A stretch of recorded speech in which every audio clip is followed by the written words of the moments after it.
एक साहसी लेकिन मूर्ख जानवर ने आखिरकार मी हुआन के बच्चे को उठा लिया और उसे बुरी तरह पीटा। लेकिन उसे यह बिल्कुल अंदाजा नहीं था कि उसकी इतनी बड़ी गलती का अंत कितना दर्दनाक होने वाला है। कुछ समय पहले मी हुआन अपने बच्चे के लिए भोजन ढूंढने बाहर गई थी। तभी उसकी नजर एक खरगोश पर पड़ी जो खुद भी खाना तलाश रहा था। खतरा महसूस होते ही खरगोश भागने लगा, लेकिन मी हुआन उसे कैसे छोड़ती। वह तेजी से उसके पीछे दौड़ी और आखिरकार उसे पकड़ लिया। अब उसके बच्चे का खाना मिल चुका था, लेकिन जब मी हुआन खरगोश लेकर वापस लौट रही थी, उसे जरा भी अंदाजा नहीं था कि उसके घर पर हमला हो चुका है। उसी समय कुछ फेई लोग वहां से गुजर रहे थे। उनके शोर से छोटा मी हुआन परेशान होकर गुफा से बाहर निकला। तभी एक दुष्ट जानवर पहले से ही घात लगाकर बैठा था और उसने बच्चे को पकड़ लिया।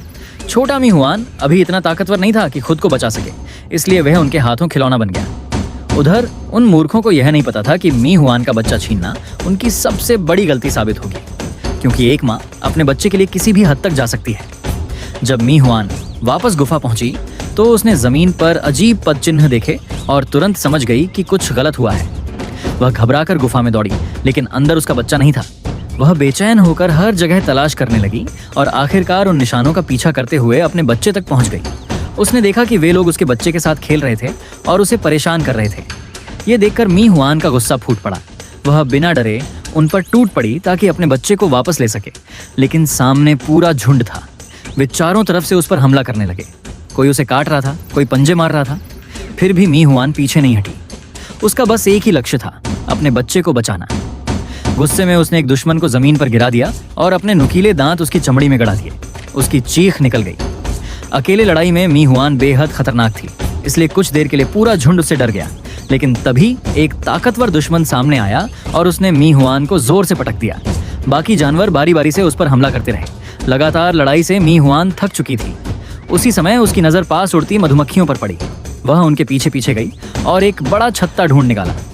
भूखी और थकी हुई मी हुआन ने बिना सोचे छत्ता तोड़ दिया और मीठा शहद खाने लगी।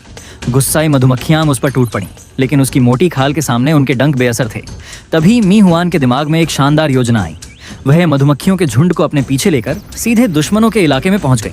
उधर वे लोग पेड़ों पर आराम से बैठे थे। उन्हें लगा अब कोई खतरा नहीं है, लेकिन अगले ही पल हजारों गुस्साई मधुमक्खियां उन पर टूट पड़ी। पूरा झुंड चीखता हुआ इधर उधर भागने लगा। जिसने अभी तक मी हुआन को सताया था, अब वही अपनी जान बचाने के लिए भाग रहा था। आखिरकार सब शांत हो गया। अब कोई भी मी हुआन और उसके बच्चे के मिलन को रोक नहीं सकता था।